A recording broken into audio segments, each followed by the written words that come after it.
Thank you, Acting Speaker, and I'll try to be less theatrical than throwing laptops around like the member for Morty Alec. I mean, that is passion if I've ever seen it, throwing hardware around the chamber.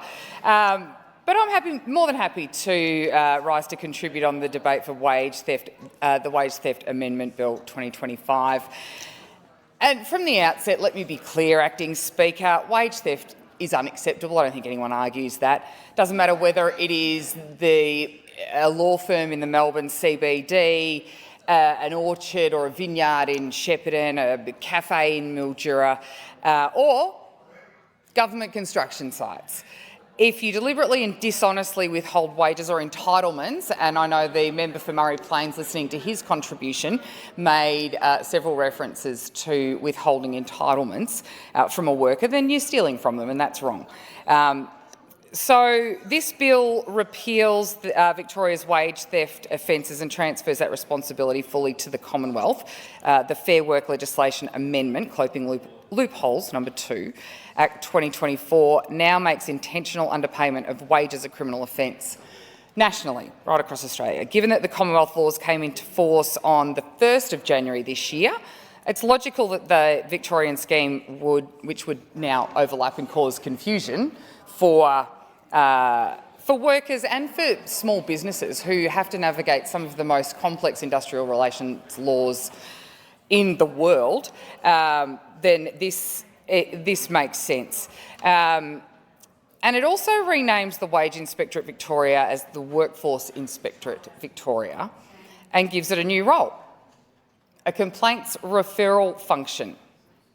And I'll come back to that later.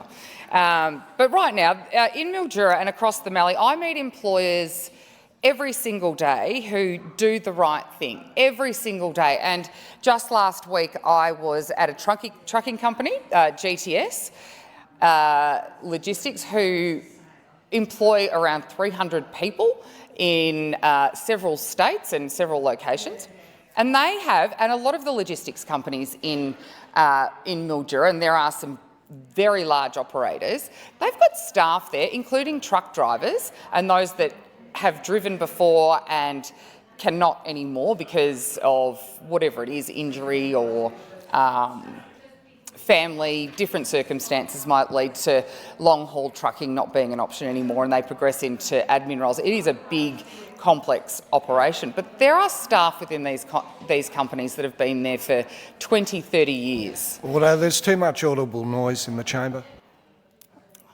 Not that I ever suffer with not being heard, Acting Speaker. That's not something I usually struggle with.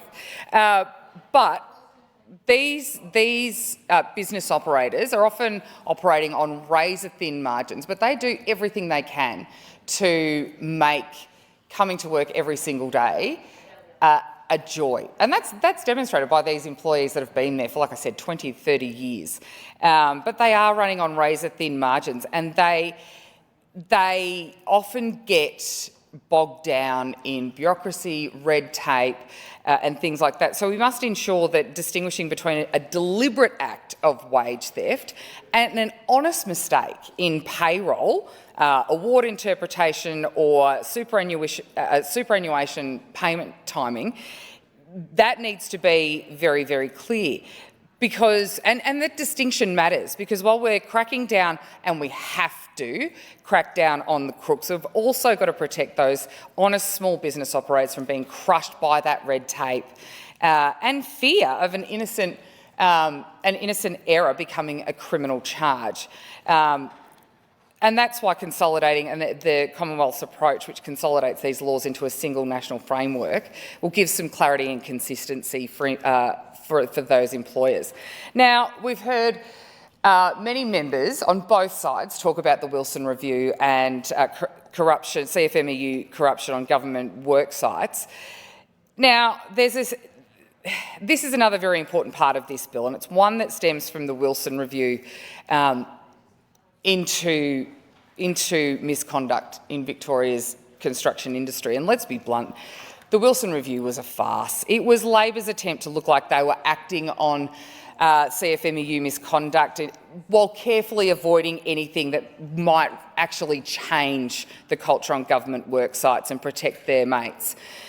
And the allegations that we've seen against the CFMEU aren't just bad optics, they're corrosive of public trust, and they contribute to those billion-dollar cost blowouts on the big build projects that we've seen. And they are cost blowouts that every single Victorian is now paying the price for. And the Liberals and the Nationals called for a Royal Commission, an independent forensic investigation that could compel witnesses, demand documents and truly expose what's been going on.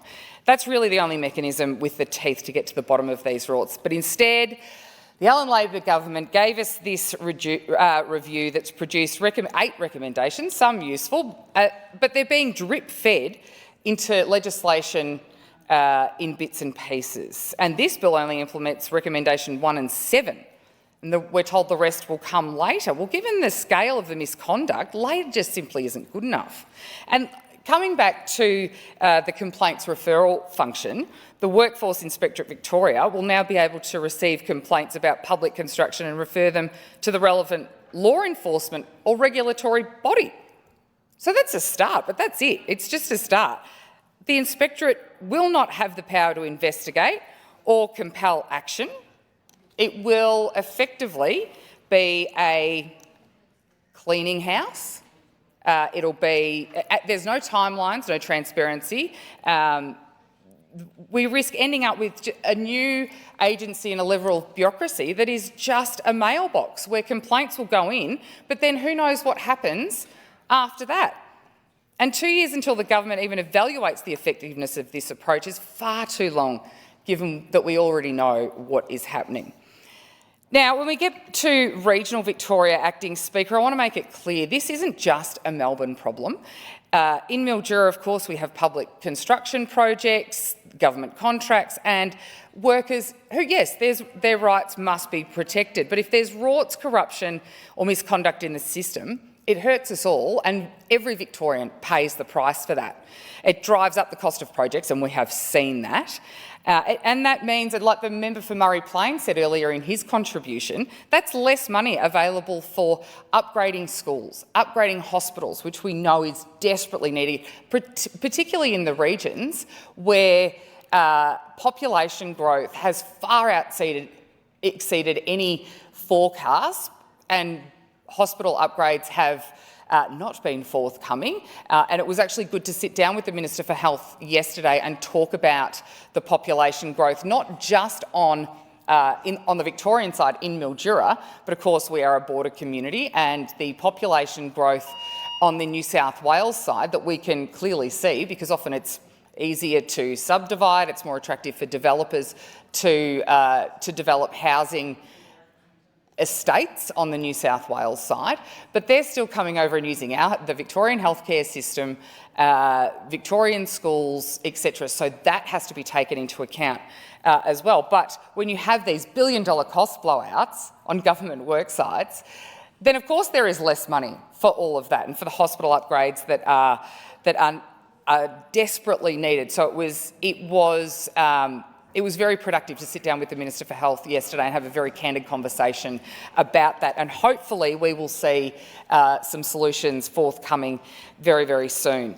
But again, in industries like the horticulture industry, and often the media will jump on things to expose an industry that's underpaying staff. It might be one or two for the most part, and growing up on the land and being married to a farmer now, it is maybe one or two that have done the wrong thing, and it is absolutely the wrong thing, but for the most part, our food producers and and fibre producers are doing the right thing, and they want to do the right thing because they need good staff and good workers to be able to get the food off the crops and onto tables in the city. So let's just be clear that some of the stories that we have seen in the agriculture sector have been a media beat-up. I know, what a shock and surprise, a media beat-up about something that may or may not have happened, but they, take some footage under the cover of darkness.